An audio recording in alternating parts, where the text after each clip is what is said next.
నమస్కారం అండి. ఆత్మీయ గోదావరి ప్రేక్షకులందరికీ మరొకసారి స్వాగతం, సుస్వాగతం. ఈరోజు మనం భీమవరంలో ఉన్నామండి. ఆహ్, కలిదిండి కృష్ణరాజు గారు, విజయలక్ష్మి గారి దంపతులు మన ముందున్నారు. ముఖ్యంగా ఈ సహజయోగ ధ్యానం గురించి, ఆ ధ్యానం వల్ల కలిగే ప్రశాంతమైన జీవితం, జీవన విధానాన్ని గురించి వారిని తెలుసుకోవడానికి వారు ముందుకు రావడం జరిగింది. నమస్కారం అండి కృష్ణరాజు గారు. నమస్కారం అండి విజయలక్ష్మి గారు. ఈరోజు ముఖ్యంగా మిమ్మల్ని భీమవరంలో కలవడం కారణం సహజయోగ ధ్యానం గురించి అన్ని చోట్ల వింటున్నామండి. ఈ ధ్యానం వల్ల ఎంతో మానసిక ప్రశాంతత, ఆనందం దొరుకుతుందని తెలియజేస్తున్నారు. ముఖ్యంగా మీ దంపతులను చూస్తుంటే ఆ ప్రశాంతత, ఆనందం అనేది చాలా ప్రస్ఫుటంగా కనపడుతుందండి. మీ ద్వారా తెలుసుకోవాలని ఈ యొక్క సొసైటీకి ప్రస్తుతానికి అసలు ఆ సొసైటీ చాలా అల్లకల్లోలంగా, చాలా టెన్షన్‌గా ఉంది కాబట్టి, మీ సహజయోగ ధ్యానం సొసైటీకి ఎలా ఉపయోగపడుతుందని మీ ద్వారా తెలుసుకుందామనమ్మా. విజయలక్ష్మి గారు, మీకు మరొకసారి నమస్కారం తెలియజేసుకుంటూ, మీరు సహజయోగ ధ్యానంలోకి ఎలా వచ్చారండి? ఎప్పుడు వచ్చారన్నది కొంచెం వివరించగలరా? సహజీవులందరికీ నమస్కారం అండి. సహజీవనంలోకి వచ్చి చాలా కాలం అయింది నేను వచ్చి. కానీ మనం తెలుసుకున్నది తక్కువయ్యి ఈ మధ్యలో కొంచెం అందరి ద్వారా తెలుసుకోవటంలో మనలో కూడా వృద్ధి చెందడం జరుగుతుంది. నేను రావటం 1998లోనే వచ్చాను. కానీ ఇది మా ఇంట్లోనే ఉండే నలుగురు పిల్లల ద్వారా నాకు రియలైజేషన్ జరిగింది.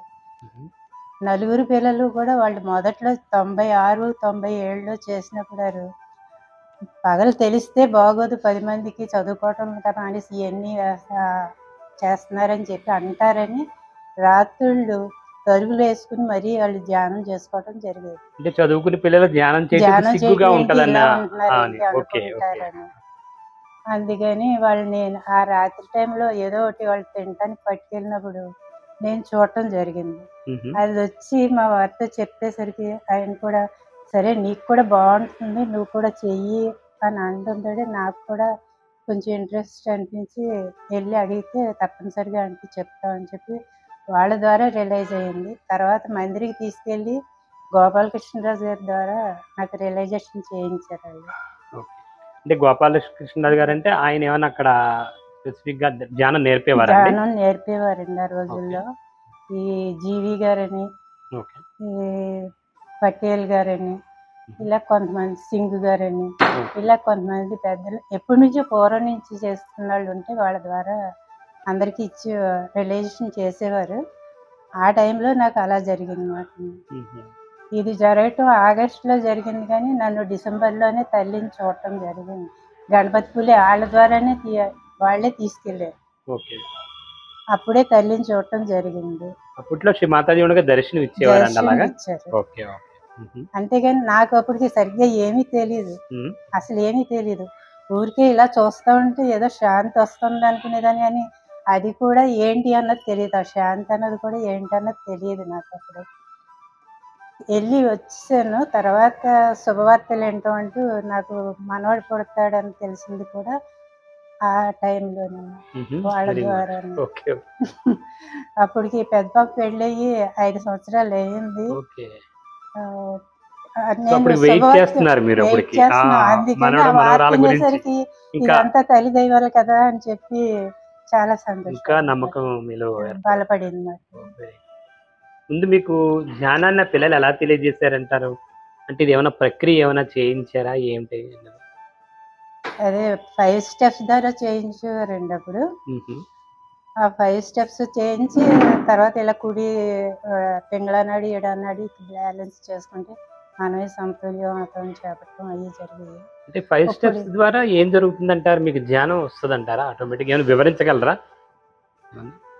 మనం అప్పుడు దాకా తెలియని శక్తి మనలో కూర్చునేసేపటికి ఉన్న స్థితి, మనం ఈ 5 స్టెప్లు చేసి బ్యాలెన్స్ అయ్యేసరికి స్థితికి అసలు సంబంధం ఉండదమ్మా.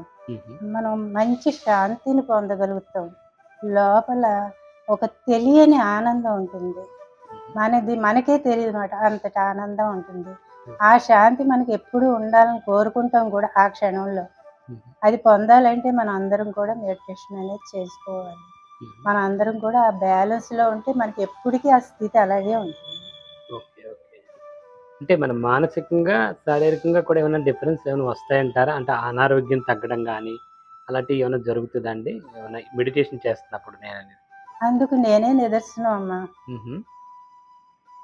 ఓ స 10 ఏళ్ల కిందట నేను బండి వేసుకుని వెళ్తా ఉంటే మా గేట్ దగ్గర, ఇంటి గేట్ దగ్గరే పడిపోయాను ఓకే. బండి మించి. ఓకే. ఓకే. పడిపోతే నా ఎడమ భుజం హ్మ్. పూర్తిగా డ్యామేజ్ అయిపోయింది. హుహు. చెయ్యి వేలాడబడిపోవటం జరిగింది మాట, ఎడమ చెయ్యి. ఓకే. అప్పుడు ఆ టైంలో కూడా నాకు ఏదో తెలియని శక్తి. ఆ చెయ్యి గురించి బెంగ అనేది లేదు.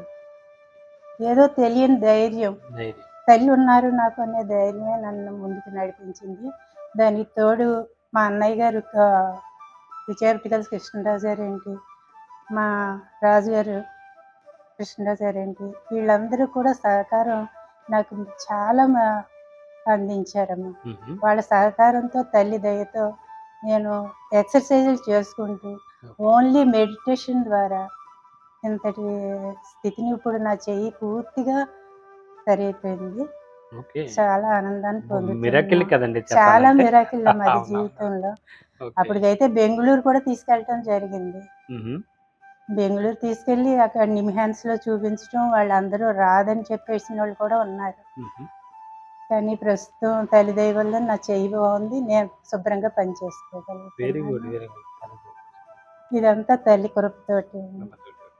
మీరు చెప్పిన మాటల్లో అంటే అప్రయత్నంగానే మీకు ఆ కాన్ఫిడెన్స్ వచ్చేసిందంటారు మీరు. కాన్ఫిడెన్స్ ఆ! వచ్చింది. నాకు అంతకంటే ధైర్యంగా ఉంటేనే ఏదైనా ఎదుర్కోగలం కదండీ! అది ఏదైనా దీంట్లో సరే మనం తల్లిని నమ్ముకుని మనం పూర్తిగా నమ్మాలండి.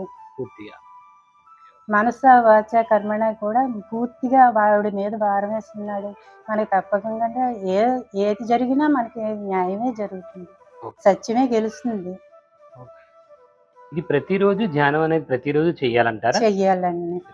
చెయ్యాలి. ఓకే. పొద్దున్న లేసినప్పుడు ఒక 10 నిమిషాలు.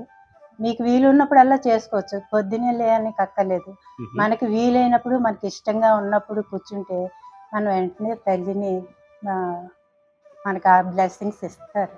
ఓకే. మనం వాచాక పూర్తిగా ఇష్టంగా కూర్చోవాలి. హుహు. నమ్మకంతో కూర్చోవాలి. ఇప్పుడు మనం అలా కూర్చున్నాం అనుకోండి, జనరల్‌గా మా అనుభవం ఏంటంటే, కళ్ళు మూసుకోగానే మనకి రకరకాల ఆలోచనలు మనకు వస్తాయి. మరి ఆలోచనలయి తగ్గుతాయంటారా? మరి ఆ డిస్టర్బెన్స్ నుంచి బయటపడడానికి అవకాశం ఉంటదంటారా ఈ ధ్యానంలో? పూర్తిగా కూర్చొనగానే పూర్తిగా నిర్విచార వచ్చే స్థితి వచ్చేది కదనమ్మా.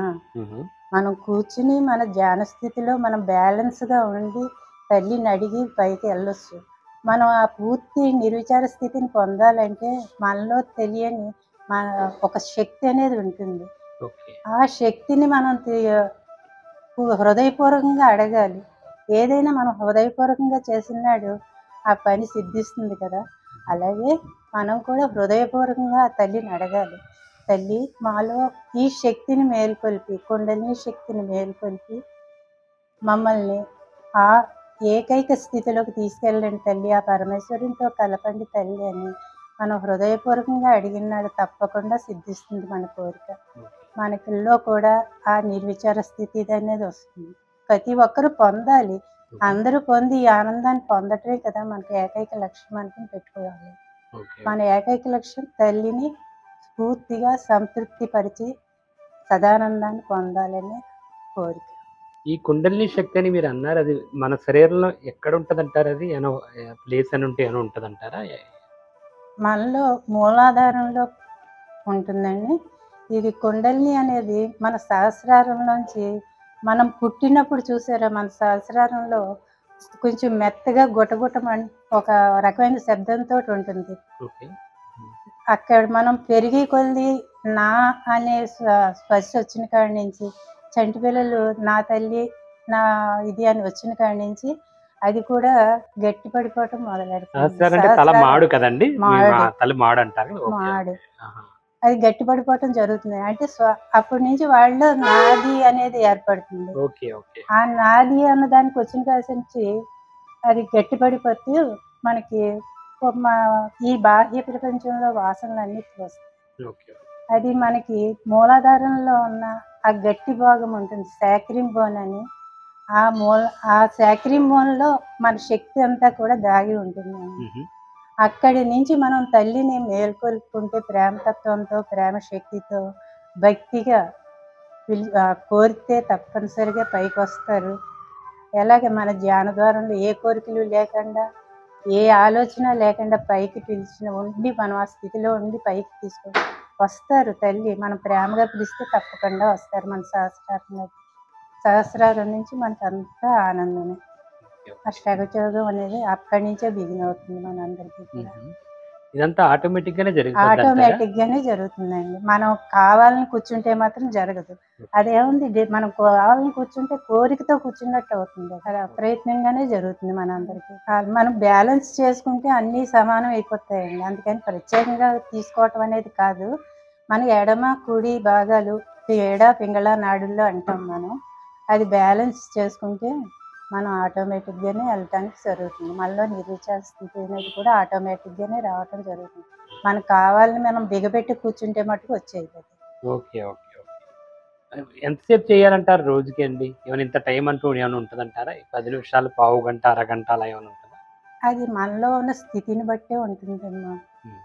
అది మనలో ఉన్న స్థితిని బట్టే ఉంటుంది. మనం పూర్తిగా మనస్ఫూర్తిగా కూర్చుని ఇష్టంగా చేస్తే వెంటనే తల్లి కూడా ఇష్టంగానే పైకి వచ్చేస్తారు. మనల్ని ఆ పరమాత్మ చెంతకు చేరుస్తారు. ఇది మీరు ఇంటి దగ్గర చేసుకోవడం కాకుండా సత్సంగాలు అలా ఏమైనా ఉంటాయంటారా మీకు? తప్పనిసరిగా ఉండాలి నా. సత్సంగం అనేది 10 మందిలో కూర్చుని చేస్తేనే దాని ఉపయోగం, మనకి ఆనందం కూడా ఇంకా 10 మందితో కలిసి పంచుకున్నప్పుడు ఇంకా బాగుంటుంది ఆ ఆనందం అనేది. 10 మందిలో ఉన్న శక్తులు కూడా పైకి ఇది అయ్యి చక్కటి స్థితిని ఇస్తారు తల్లి కూడా. అందుకని కలెక్టివ్ అనేది తప్పనిసరిగా ఉండాలి. ఎవరైనా నేర్చుకోవాలంటే ఇది మీరు ఏమైనా ఫ్రీగానే చెప్తారా, లేకపోతే ఏమైనా దీనికి మన మనసుతో పని కానీ డబ్బులతో పని లేదమ్మా. కేవలం మన మనసుతోటే పని. ఇది 10 మందితో కూర్చున్నప్పుడు ఆటోమేటిక్గా పైకి వెళ్ళగలం. అంతేగాని డబ్బులు ఇన్ని పెట్టి కూర్చుని పైకి వెళ్ళమంటే వెళ్ళలేము కదా. అలాగే ఇది కూడా మన మనసుతోటే పని. మన పరిపూర్ణమైన మనసుతో కూర్చుంటే తప్పనిసరిగా ఫలిపిస్తాం. సహజ ఆనందాన్ని అందరూ పొందొచ్చు. అందరికీ సాధ్యమే. మీ ఫ్యామిలీ ఏంటి? మీ పిల్లలు అది ఎంతమంది అండి? మాకు 2 అమ్మాయిలండి. పెద్ద అమ్మాయికి 1 బాబు, చిన్న అమ్మాయికి 2 బాబులు. పెద్ద అమ్మాయి గారు అబ్బాయి మెడిసిన్ పీజీ సెకండ్ ఇయర్ చేస్తున్నాడు. Very good. చిన్న అమ్మాయి గారు పెద్ద బాబు ఏమో యుఎస్లో ఉన్నాడు. చిన్నోడేమో ఇక్కడ SRKRలో ఫైనల్ ఇయర్ ఇంజనీరింగ్. టోటల్గా సెటిల్డ్ మీరు. లక్కీగా ఈ ధ్యానంలో ఉన్నారు, ఇంకా హ్యాపీ లైఫ్. యాక్చువల్గా భీమవరంలో బ్యాంక్ కృష్ణరాజు గారు అంటే అర్థమవుతున్నట్టుగా తెలిసింది నాకు. యాక్చువల్గా కలిదిండి కృష్ణరాజు గారు బ్యాంక్ కృష్ణరాజు గారు ఎలా అయ్యారంటారు? కలిదిండి కృష్ణరాజు గారు బ్యాంక్ కృష్ణరాజు గారు ఎలా అయ్యారంటే, పొత్తుల కృష్ణరాజు గారు నేను చదువుకున్నప్పటి నుంచి స్నేహితులు ఉండే. ఓకే, స్నేహితులు. ఆ రీత్యా ఆడనేమో కళ్ళజోడు కృష్ణరాజు అనేవారు, నన్ను బ్యాంక్ కృష్ణరాజు అనేవారు. Okay okay. సెంటర్కి వెళ్ళినప్పుడు కూడా బ్యాంక్ కృష్ణరాజు కళ్ళజోడు కే కృష్ణరాజు అని రాస్తే ఏ కృష్ణరాజు అన్నది ప్రశ్న మార్క్ వస్తుంది. అందుకని నన్ను బ్యాంక్ కృష్ణరాజు అంటారు, ఆ కృష్ణరాజు గారిని కళ్ళజోడు కృష్ణరాజు గారు అంటారు. ఎందుకంటే అప్పటి నుంచి అలా కలిసి ఉంటున్నాం కాబట్టి ఆ నేమ్ అలా వచ్చింది బయట. మీకు బ్యాంక్ అనేది బ్యాంక్ లో నేను స్టేట్ బ్యాంక్ ఆఫ్ ఇండియాలో పనిచేశాను. ఓకే. నాకు ఈ స్టేట్ బ్యాంక్ ఆఫ్ ఇండియాలో పనిచేయడానికి కారకుడు మా కళ్ళజోడు కృష్ణరాజే. ఆయన వాళ్ళ ఫాదర్ దయ వల్ల నాకు బ్యాంకులో ఉద్యోగం వచ్చింది. అంతే. చదువుకున్నప్పటి నుంచి మేము స్నేహితులు, స్టిల్ ఇప్పటికీ స్నేహితులుగానే ఉంటున్నాం. ఎన్ని సంవత్సరాల నుంచి అండి? ఈ సుమారుగా అంటే మేము PUC చదువుకున్నప్పటి నుంచి స్నేహితులు. అంటే 18-20 సంవత్సరాల క్రితం, అంటే దగ్గర ఒక 50 సంవత్సరాల నుంచి మీ ఇద్దరు స్నేహితులు. అది వారిని కూడా ఈ మధ్య కలిసామండి. కళ్ళజోడు కృష్ణరాజు యాక్చువల్ గా వారిని కూడా ఈ మధ్య కొత్తపల్లి కృష్ణరాజు గారు అనే తెలుసు. నాకు కళ్ళజోడు కృష్ణ గారిని పిలుస్తారని కూడా తెలిసింది, మీరు తెలిసింది అనమాట. ఈ మధ్య కలిసాం. వారి ద్వారా కూడా ఈ సహజయోగ ధ్యానం ద్వారా ఉన్న అనుభూతులు అవి కూడా మీరు తెలుసుకోవడం జరిగింది. యాక్చువల్గా మేమిద్దరం ఇందాక మా భార్య చెప్పినట్టుగా ఆ పిల్లలు ఇక్కడ నుండి మెడిటేషన్ చేసుకునేవారు. ఆ మెడిటేషన్ చేసుకున్నప్పుడు వాళ్ళు ఏంటంటే బయట ప్రపంచం తెలిస్తే వీళ్ళు ఏదన్నా మనల్ని బయట రూమ్లోంచి బయటకు పంపేస్తారేమో అన్నంత భయంతో చేసేవారు వాళ్ళు. ఓకే. వాళ్ళకి ఎలా రియలైజేషన్ జరిగిందంటే గోపాలకృష్ణరాజు గారు అనే ఒక లీడర్ అవనండి ఏదో ఒక కోఆర్డినేటర్ అలాంటి ఆయన పాపం అంత స్ప్రెడ్డింగ్ కోసం చేస్తూ చేస్తూ వాళ్ళని చదువుకున్న పిల్లలు బాగా చేసుకుంటే బాగుంటుందనే ఉద్దేశంతో వాళ్ళకి రియలైజేషన్ ఇచ్చారు. వాళ్ళు అలా చేసుకుంటూ ఉండగా అప్పుడు మా మిస్సెస్ వెళ్ళి అక్కడ చూస్తే ఇలా చేసుకుంటున్నారంటే అప్పటి నుంచి వాళ్ళ ద్వారా రియలైజేషన్ గోపాలకృష్ణరాజు గారి దగ్గరికి వెళ్ళి నేను రియలైజేషన్ తీసుకున్నానండి. అది కృష్ణ మందిరం అని ఉండేది, అక్కడికి వెళ్తే అక్కడ చేసేవాళ్ళం. ఫస్ట్లో ఈవిడ వెళ్ళారండి, తర్వాత ఈవిడ దింపేసి వచ్చేసేవాడిని అండి నేను. మొదట్లో. ఆవిడని ఓకే. దింపేసి వచ్చేసేవాడిని. హుహు. తర్వాత గోపాలకృష్ణ అలా దింపి వెళ్ళిపోవడం కాదు, మీరు కూడా లోపలికి రండి అని లాక్కెళ్ళి రియలైజేషన్ ఇచ్చారు. ఓకే. రియలైజేషన్ ఇచ్చిన తర్వాత ఆ తర్వాత ఒక 10 ఏళ్ళ వరకు వెళ్తున్నాను వస్తున్నాను అని తప్పితే నాకు ఏమీ తెలియదండి. ఓకే. సహజయోగం గురించి తెలీదు, ఎందుకు వెళ్తున్నానో ఎందుకు వస్తున్నానో తెలియదు నాకు. పూజకి అటెండ్ అయ్యేవాడిని, అన్నీ చేసేవాడిని, ఇంటి దగ్గర చేసేవారా సార్ ఇంటి మీరు దగ్గర మెడిటేషన్? చేసేవాడిని. కానీ నాకు అసలు కుండలిని అంటే ఏంటి, దాని గురించి అసలు ఏమీ తెలియదు. వాళ్ళ ద్వారానే పూణే వెళ్ళామండి ఒకసారి. ఓకే. పూణే మాతాజీ ప్రోగ్రామ్ ఉంటే మాతాజీ సమక్షంలో జరుగుతాయి పూజలకి వెళ్ళానండి. అటెండ్ అయ్యి ఒక చోట కూర్చుని మెడిటేషన్ అది కూర్చున్నాం. ఒక అబ్బాయి చిన్న బాలుడు అండి పాపం, అతను వచ్చి వెనకాల నుంచి కుండల్ని రైజ్ చేస్తున్నారండి. అనే హుహు. భజనలు జరుగుతున్నాయి, రైజ్ చేస్తూ ఉంటే కూర్చున్నాం. ఓకే. కూర్చుంటే అతను వచ్చి రైజ్ చేసేటప్పటికి నాకు తెలియనటువంటి స్థితికి వెళ్ళాను. హుహు. అంటే ఒక రకంగా భయపడ్డాను కూడా.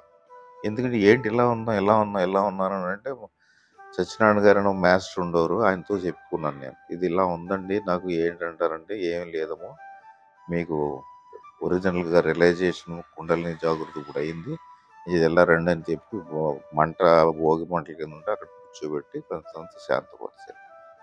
అది కుండలిని జాగృతి అయిందన్న సంగతి నాకు తెలీదు, కానీ ఒక సంథింగ్ బిహైండ్ ఇట్ అని నాకు అర్థమైంది. ఓకే. అప్పటి నుంచి కొద్దిగా తెలిసిందండి. తర్వాత అంతకుముందు నాకు 10 ఏళ్ళు ఏమీ తెలియదండి. ఓకే. వెళ్ళటం మట్టుకు మానలేదు, వచ్చేవాడిని. హుహు. తర్వాత ఇక్కడ మందిరం కట్టిన తర్వాత అలా అలా అలా అలా అనుకుంటున్నాను. ఇప్పుడు నేను ఒక టైంలో విపరీతమైన డిప్రెషన్కి వెళ్ళాను. ఓకే. మామూలుగా డిప్రెషన్ కాదు, చాలా హుహు. ఇబ్బంది పడ్డాను, ఓకే. చెప్పుకోలేనంత ఇబ్బంది. ఓకే. అది సూరిబాబు అని ఆయన ఏమంటే అలా కాదు, మీరు కంటిన్యూగా దీంట్లోనే ఉండండి, ఉంటే మీకు అది కూడా తగ్గుతుంది అని అంటే అప్పుడు దీంట్లోకి వచ్చి రాగా ఆ డిప్రెషన్ నుంచి బయటపడి మా పిల్లలతోటి భార్య బిడ్డలతోటి నా స్నేహితులతోటి ఆనందంగా గడిపే స్థితి తల్లి కలగజేశారు. ఓకే. లేకపోతే నేను తల్లి లేకపోతే నేను అంటే ఒక టైంలో సూసైడ్ కూడా కమిట్ అయ్యాను. అచ్చా! అటువంటి స్థితి నుంచి నేను అన్నంతరం నేను ఈవేళ స్టాండ్ అవ్వగలను, మనం ఏమైనా చేయగలం అనే ధైర్యానికి వచ్చాను. ఓకే. అది అందరికీ తెలిసి ఉన్నదే. ఆవిడ ఇబ్బంది ఏం పడ్డారో నాకు తెలియదు, కానీ ఆ టైంలో ఆవిడ కూడా ఇబ్బంది పడ్డారు. ఆవిడ బ్యాలెన్స్ స్థితిలో ఉండేవారు కాబట్టి నాకు సహకారం అలాగా అందింది. ఇద్దరూ కలిసి ధ్యానం చేయటం చాలా బాగా ఉపయోగపడింది చాలా అంటారు మీరైతే. ఉపయోగపడింది, కొద్ది కాదండి. అదే. ఇప్పుడు కూడా నాకు కుండలిని అంటారు, కుండలిని అంటే మదర్ చెప్పేదాన్ని బట్టి కూర్చున్న తర్వాత లెఫ్ట్ రైట్ క్లియర్ చేసుకోవడం ఎంత ముఖ్యం అంటే అంతా ఇంత ముఖ్యం కాదు. ఓకే. అది చేసుకున్న తర్వాత తల్లిని మామూలు శరణాగతి ఏడుకుని అన్నీ చేసాక తల్లి నాలో ఉండే దైవశక్తి నిద్రాణ స్థితిలో ఉంటుంది. అది ఆ నిద్రాణ స్థితిలో ఉండే దైవశక్తి మేల్కొల్పబడతారు అని తల్లి ద్వారా అని తెలుసు. అప్పుడు ఆ నిద్రాణ స్థితిలో ఉండే దైవశక్తిని తల్లి ద్వారా మేల్కొనబడితే లెఫ్ట్ రైట్ తీసుకుని అప్పుడు ఒక్కో చక్రం దాటుతూ మనలో ఉండే చెడునంతా తొలగించుకుంటూ హుహు. సహస్రారం ఓపెన్ అయ్యి సహస్రారం బియాండ్ వెళ్ళిన తర్వాత పరమశివుడితో అనుసంధానం ఏర్పడిన తర్వాత మాత్రమే ధ్యానం జరుగుతుంది. ఇప్పుడు ఏం ధ్యానం లేనట్టే. అక్కడికి వెళ్ళిన తర్వాత ఎంతసేపు అయితే నువ్వు ఉండగలవో అంతసేపే ధ్యానం. అంత ముందు ఎన్ని చక్రాలు గీసేంతసేపు ధ్యానం జరగదు. ఎంతసేపు ఉండగలిగామంటే మనం ఆ స్థితి ఇచ్చిన దాన్ని బట్టి మనకు కదలకుండా ఉండే స్థితికి వరకు సాటిస్ఫై అవుతాం. ఒక విధమైన ఆ ఆనందానికి మాటలు చాలవు. హుహు. అంత స్థితిలో నేను అనుభవించాను కూడా. ఓకే. ఆ స్థితి రావడానికి కారణం తల్లి ఈ ఈ సహజ యోగం తప్పితే ఇంకా దేంట్లోని కుండలి జాగృతి జరగదు, దేంట్లోని దైవశక్తి అనుసంధానం జరగదు అని నేను విశ్వసిస్తున్నాను. Very good. ప్రతిమాటి సంగతి నాకు తెలియదు, నేను అలా విశ్వసిస్తాను. తర్వాత సబ్సిక్వెంట్గా ఇంకోటి ఏమర్థమైందంటే, ఎదటవాడి దాంట్లో నెగిటివిటీ ఏదైతే ఉంటుందో ఆ నెగిటివ్ని మనం ఎట్టి పరిస్థితిలోనూ తీసుకోకూడదు. ఆడు చెడ్డని మనం చెడ్డవాడు అని మాత్రం అనుకోకూడదు. అనుకుంటే మళ్ళీ మనం మామూలు స్థితికి వచ్చేస్తాం. ఓకే. అది ఎప్పుడు పాజిటివ్, వాళ్ళలో మంచిది ఏది ఉంటే ఆ మంచిది మనం తీసుకోగలిగితే అప్పుడు తల్లి సమక్షంలో చాలా గొప్ప స్థితికి వెళ్ళగలుగుతాం. మన మనసు ప్రశాంతంగా ఉంటుంది. ఆడు చాలా బాగుంటాడు, ఆడి గురించి మనం ఎందుకు ఆలోచించాలి అసలు? ఓకే. అది కూడా మనం రియలైజేషన్ అయిన తర్వాత ఇది తెలుసుకుంటాం. తెలుసుకున్న తర్వాత దాని మీద మనం వెళ్ళకూడదు. మన మనసు ఓకే. అంటే ఆటోమేటిక్ గా రియలైజ్ అన్ని ఆటోమేటిక్ గా రియలైజ్ అవుతాం. అతడిలో పాజిటివ్నే చూడాలి. ఇప్పుడు మంచిని చూడగలుగుతాం, మంచినే చూడాలి. అప్పుడు మనకు కూడా మంచిగా కనిపిస్తుంది. చెడు అనేటువంటిది కనిపించదు. మన ఆలోచనలు కూడా చెడు ఆలోచనలకు వెళ్దాం. అప్పుడు ఆటోమేటిక్ గా మనం కొద్ది ఇంచుమించులో బ్యాలెన్స్ గా ఉంటాం. కాబట్టి మనం కూర్చున్న తర్వాత లెఫ్ట్ రైట్ క్లియర్ చేసి కూడా చాలా తొందరగా క్లియర్ అయిపోవాలి. అది కూడా తీసుకోవాలి. లెఫ్ట్ రైట్ తల్లి ఎలాగా క్లియర్ చేస్తారో మన మనసును కూడా అనుసంధానం చేయాలి దాన్ని. అంటే నిత్యం జరిగే కార్యక్రమాలు ఎవడన్నా వెళ్తే చూస్తాం. అన్ని చేత కష్టాలను మనం మన మీద వేసుకోకూడదు. అది భగవంతుడు వాళ్ళకి ఏం చెప్తే అది తెచ్చుకుంటారు. అది ఊరికే మన సర్వీస్ చేయటమే మనం. అది కాక యాక్చువల్గా ఈ సహజయోగ ధ్యానం చేసినప్పుడు చాలా వరకు ఆ వ్యక్తుల్లో మార్పులు వస్తాయని, వాళ్ళ కోపాలు ఇవన్నీ కూడా తగ్గుముఖం పడతాయని విన్నాము. అది ఎంతవరకు కరెక్ట్ అంటారు? 100% కోపం తగ్గిపోతుంది. ఓకే. అది కోపం తగ్గించకపోతే ఆజ్ఞాచక్రం ఓపెన్ అవుతావు. నువ్వు ప్రేమతత్వంలో ఉండాలి, క్షమించే గుణం ఉండాలి. ఎప్పుడైతే ప్రేమతత్వం నెగిటివిటీని మనం తీసుకోలేదో ఆజ్ఞాచక్రం ఫ్రీగానే ఉంటుంది. జన్మల నుంచి కొన్ని మనకు తెలియకుండా పూర్వీకుల నుంచి వచ్చే లక్షణాలు కూడా మన మైండ్ పట్టుకుని ఉంటాయి. అవి కూడా క్లియర్ అవ్వాలి అంటే తల్లి సమక్షంలో చెప్పింది ఏంటంటే, బ్యాక్ ఆజ్ఞాన్ని క్లియర్ చేసుకోగలిగితే అవి క్లియర్ చేయడం అది ఈజీ కాదు. ఎప్పటి నుంచో ఉండిపోతాయి. తాతల తండ్రుల నుంచి వాళ్ళు చేసిన మంచి చెడులు కూడా మనకి కూడా ఆవరిస్తాయి. పూర్వీకుల నుంచి వచ్చాయి. అవి కూడా రిమూవ్ చేసుకునేంత శక్తి తల్లి ఇచ్చారు నాకు తెలిసినందుకు. ఇంకా ఎవరు ఇవ్వలేదు. ఆ బ్యాక్ ఆజ్ఞాన్ని కూడా క్లియర్ చేసుకోగలిగితే అక్కడి నుంచి చాలా మనం ఏ స్థితిలో ఉంటాం అన్నది తల్లి సమక్షంలోనే ఉన్నాం అనుకుంటాం. ఎప్పుడు తల్లి సమక్షంలోనే ఉంటాం. ఒకవేళ కూర్చున్నా కూడా ఎవరన్నా అయినా మాట్లాడుతున్నా మనకు అంటుకోవు, ఆటోమేటిక్గా అంటుకోండి. ధ్యాన స్థితిలో ఉంటాం కాబట్టి పొద్దుట చేసి సాయంకాలం చేసినప్పుడు ఆ మధ్యలో జరిగేవన్నీ కూడా మనల్ని ఏమి అంటుకో. అది నా పర్సనల్ అనుభవం. అది తరతరాల నుంచి వచ్చిన కర్మ కూడా దీంట్లో తగ్గిపోయే అవకాశం ఉంటుంది అంటారు మీరు? 100% తగ్గుతుంది. మళ్ళీ కంటిన్యూ అవ్వదు. అదే దాని ఆత్మసాక్షాత్కారం ఎప్పుడైతే తల్లి ఇచ్చారో మనకి, ఫస్ట్ ఆత్మసాక్షాత్కారం ద్వారా ఈ 5 steps అనేటువంటిది ముందు ఆత్మసాక్షాత్కారం కోసమే 5 steps ఇచ్చారండి తల్లి. అలా చెప్పేవారు. తర్వాత దాన్ని ఇంకా సూక్ష్మ స్థితి తీసుకొచ్చి ఇది కాదు ఇంకా బాగా చేయాలని ఓన్లీ నా స్టెప్స్ 3 steps-లోనే ఆత్మసాక్షాత్కారం ఇచ్చేస్తున్నారు. అంటే ఎంత సులభతరం చేస్తున్నారు అంటే, ఎంత స్ప్రెడ్ చేయాలి మీరు ఇంకా ఎలా చేసినా కూడా అవుతుంది అని తల్లి చెప్పినందువల్ల ఇంకా ఇప్పుడు 3 steps-తో మాత్రమే ఆత్మసాక్షాత్కారం చేశారండి. కాలానుగుణంగా ఆ మార్పు కూడా తల్లేసేసి ఇంకా బాగా స్ప్రెడ్ అవ్వాలి. అంటే తల్లి మరణం తర్వాత దాన్ని ఏదంటారంటే ఆత్మ అలా తిరుగుతూ ఉంటుందని, ఆవిడ లైవ్ లో ఉన్నట్టే లెక్క ఆవిడ.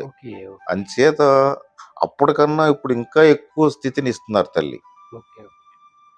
లేకపోతే మనం ఇది ఆనందాన్ని పొందలేం కదండి.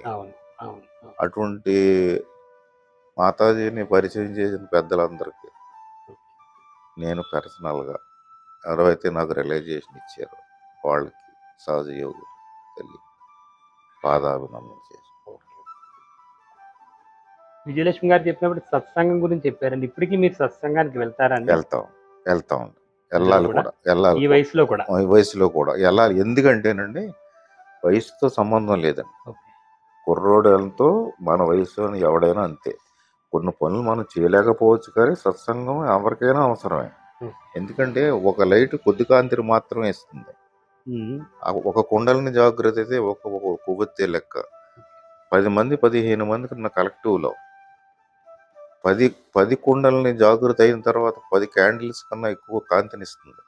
ఆ కాంతిలో మనలో ఉండే మలినాలన్నీ కూడా ఎగిరిపోతాయి. అప్పుడు మెడిటేషన్లో మొత్తం సెంటర్ అంతా ఎక్కడైతే కలెక్టివ్లో ఉంటామో ఆ కలెక్టివ్ అంతా చైతన్యంలో విలీనమైపోతాం మనం.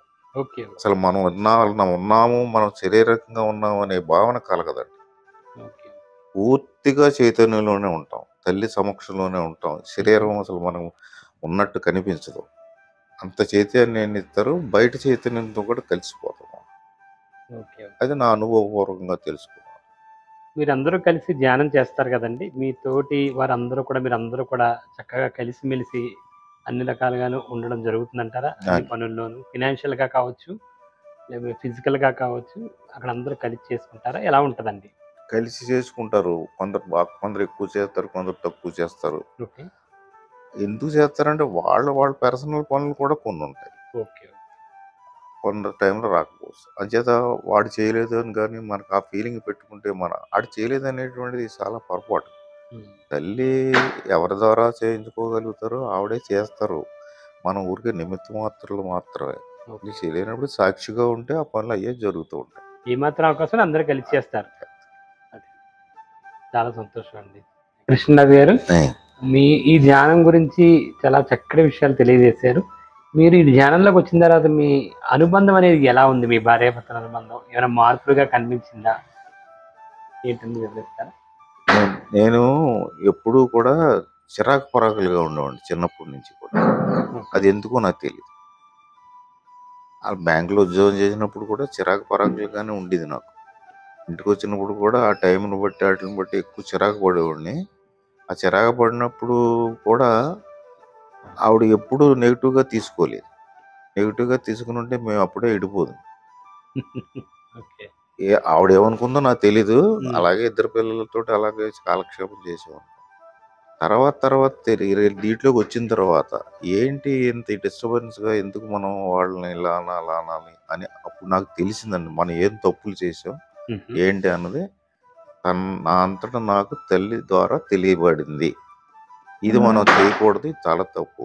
నీకు ఓపిక లేవు, ఆవిడకి ఓపిక లేని పనులు నువ్వు చేసుకో, అంతేనే కానీ అది చేయలేదు అని అనే దానికన్నా నీ అంతటా నువ్వు మార్పు చెందితే నువ్వే చేసుకోగల స్థితికి వస్తావు. కాబట్టి అర్థం చేసుకునే స్థితి వచ్చింది.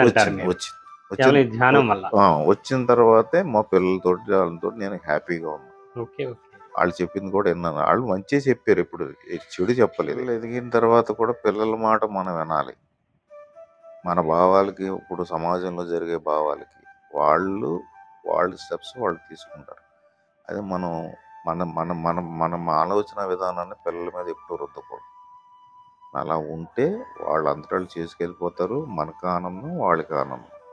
అలా జరుగుతున్నప్పుడు అటాచ్మెంట్ ఉండకూడదు. బాగా అటాచ్మెంట్ ఉండకూడదు పిల్లల మీద కూడా. ఊరికే కలవటం వదిలేయటం వరకే కానీ లేకపోతే మనం లేమని అటాచ్మెంట్ కూడా ఉండకూడదని తల్లి పోలీసాలు చెప్పి డిటాచ్ అయిపోవాలి. మనం వాళ్ళే అలా చేసుకుంటూ వెళ్తున్నప్పుడు ఈవిడ కూడా అలాగే చేసుకుంటూ ఇద్దరు ఉండగా ఎప్పుడు కూడా ఈ మధ్య కాలంలో ఒక 5-6 ఏళ్ళ నుంచి నేను మారేనా లేదా అన్నదే ఆవిడ చెప్పాలి. మారినందువల్ల కొన్ని ఆనందం అసలు ఊహలకు అందం. నాకు ఏమీ ఎప్పుడు కూడా నాకు అన్ని భగవంతుడు ఇచ్చాడు. అసలు ఏందంటూ ఏమీ లేదు నాకు. ఉద్యోగం కూడా నాకు నా చదువు ఉద్యోగం ఎవరు ఎందుకు వచ్చింది. దానివల్ల నేను ఈవేళ ఆర్థికంగా ఎంతో హ్యాపీగా ఉన్నాను. అన్ని రకాలుగా హ్యాపీగా ఉన్నాను. పిల్లల విషయం ఏంటి, నా పర్సనల్ విషయం. నేను ఎప్పుడు ఆర్థికంగా ఎదిగిపోవాలి అనే నా కోరిక నాకు ఎప్పుడు లేదు. ఉన్నది చాలా బాగా ఇచ్చారు. కానీ భగవంతుడు తృప్తితో ఈ సహజయోగం వచ్చిన తర్వాత ఇంకా తృప్తిగా పోతుంది. చక్కటి బ్యాలెన్స్ లైఫ్ లీడ్ చేస్తున్నారు. 100% వెరీ గుడ్ సార్. సహజయోగం ఇంటికాడ ఒక్కళ్ళిద్దరు చేసుకోవడం కాదు. భార్యాభర్తలు ప్రతి కలెక్టివిటీకి వెళ్ళి ఆ కలెక్టివిటీలో అందరూ పాల్గొని ఆ కలెక్టివిటీలో పొందే ఆనందమే మెయిన్ సహజయోగం. ఉత్తప్పుడు మనకు మనం చేసుకోవడం కాదు, ఆ కలెక్టివిటీలో ఉండే అందరి ఆ కుండల్ని జాగృతి జరిగినప్పుడు మాత్రం అందరి కుండల్ని వికసించి తల్లి సమక్షంలో ఏకమవుతాం. ఏకమైనప్పుడు అందరి కుండల్ని, అందరి సహస్రాలను ఓపెన్ అయ్యి సహస్రారంలో ఒకే కుండల కింద ఉంటుంది. అప్పుడు ఆ కుండల కింద ఉండేవాళ్ళకి అంత ప్రొటెక్షన్ ఎవరికీ ఉండదు. ఇంకా అంత ప్రొటెక్షన్ ఇస్తారు తల్లి. అక్కడ బంధన వేసుకున్నా బయటికి వెళ్ళినా ఏమీ జరగనివ్వరు కూడా తల్లి. అలా నమ్మకంతో చేసుకుంటే కలెక్టివ్లో లేకపోతే మనం కిందకి వెళ్ళిపోతాం. అది ఎప్పుడు కూడా ఉప్పు నీటి చికిత్స అంటూ చెప్పారు తల్లి, అది కూడా చేసుకోవడం చాలా ఉత్తమమైన మార్గం. దానికి బతికింతాం, నేను కూడా బతికించిన రోజులు ఉన్నాయి. కానీ ఉప్పు నీటి చికిత్స చేసుకోవడం కూడా చాలా అవసరం. అది ప్రక్రియ అనేటువంటిది మా సహయోగులు చెప్తారు, అందరూ చెప్తారు. వాళ్ళు చేసుకుంటే ఇంకా తొందరగా మనం మూలాల నుంచి పైకి వెళ్ళగలం. ఈ ఆత్మీయ గోదావరి అనే ఛానల్స్ వారు అందరికీ కృతజ్ఞతలు. వాళ్ళు చేసే ప్రక్రియ ఇంకా అభివృద్ధి అవ్వాలని, సహజయోగుల ద్వారా ఇంకా అభివృద్ధి అవ్వాలని వాళ్ళు కూడా ఎంతో మనస్ఫూర్తిగా చేస్తున్నందుకు వాళ్ళకి పేరున నాకు కృతజ్ఞతలు. Thank you sir. అదేవిధంగా మీ అన్యోన్య దాంపత్యులు ఎంతో ఆనందంగా 100 కాలాల పాటు ఇలా ఉండాలని, సహజయోగా ధ్యానం చేసుకుంటూ 10 మందికి మీరు ఆదర్శంగా ఉండాలని కోరుకుంటున్నాం sir. Thank you very much. చూశారు కదా కృష్ణరాజు గారు, విజయలక్ష్మి గారు వారి అనుభూతుల్ని పంచుకున్నారు సహజయోగ ధ్యానం ద్వారా. వారి సమస్యలు కావచ్చు, హెల్త్ ఇష్యూస్ కావచ్చు, అన్ని విషయాల్లోనూ కూడా బ్యాలెన్స్గానే మనం ఏదైనా సాధించవచ్చు, ఆ ఆనందంలోనే అంతా ఉండొచ్చని వారు తెలియజేయడం జరిగింది. సో మీరు కూడా ఈ సహజయోగ ధ్యానం చేసుకుని ఒక బ్యాలెన్స్ లైఫ్, ఆనందకరమైన జీవితం పొందాలని కోరుకుంటూ మరొకసారి మంచి మంచి విషయాలతో మిమ్మల్ని కలుద్దాం. Thank you very much. ఆత్మీయ గోదావరి ఛానల్ను సబ్స్క్రైబ్ చేయండి, లైక్ చేయండి, షేర్ చేయండి.